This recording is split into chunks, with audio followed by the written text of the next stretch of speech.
I think it was 1940, the age of 10. And this was a camera which was given to me by my uncle. He bought a Kodak baby Brownie camera. So I got involved with photography on a very low note. I had this monkey mind. I had to find out. The first watch in my life. So I went to the kitchen, got hold of a knife, and then got hold of a small screwdriver from a sewing machine. And so I proceeded to open out every single component, every single piece and screw in that watch. The same with photography. Then I also made a camera myself. My objective clearly in photography was emotive communication. It was emotive and communication. Kind of any emotional reflection within or thinking within which is not intended for communication, I feel is a very dangerous thing. I do believe that music or photography or these things are areas of emotional communication, not intellectual communication. Yes, if there's quality emotional communication, they will inevitably lead to intellectual cogitation in the mind of the viewer.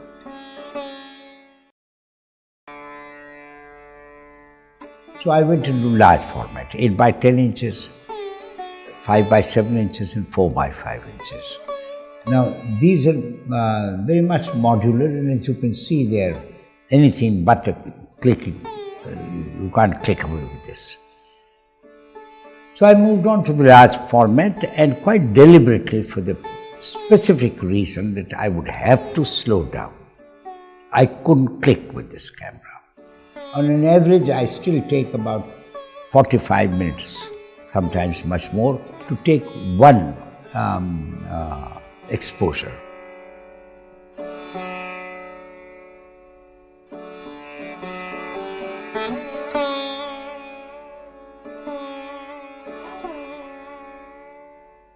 I think the gravamen of any philosophy, if ever it is to be communicated successfully, will have to be communicated. The core of any philosophy there will be through an emotive medium, arts. Because look, it's a question of a journey, a human journey, from one subjective state to another subjective state, a higher, qualitatively higher subjective state, which can be a launching pad for a holistic and a useful objective.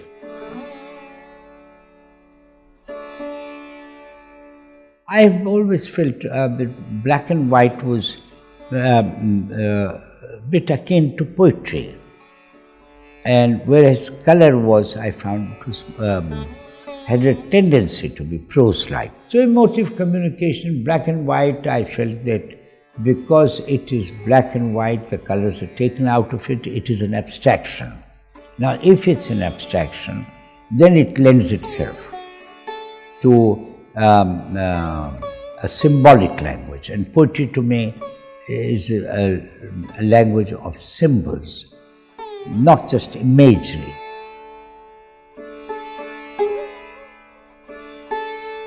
Then I proceeded to look up books in chemistry, found out how emulsions were made, printing paper was made. So then I started learning how to develop, which I did learn, and then I made my larger out of a shoe box and a tennis racket frame. So I started taking pictures and doing enlargement and processing seriously after 53.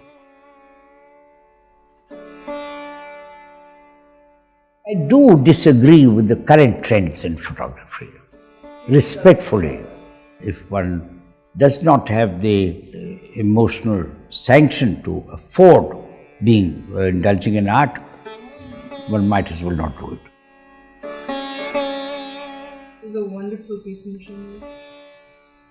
मैं इसे तस्वीरें खींची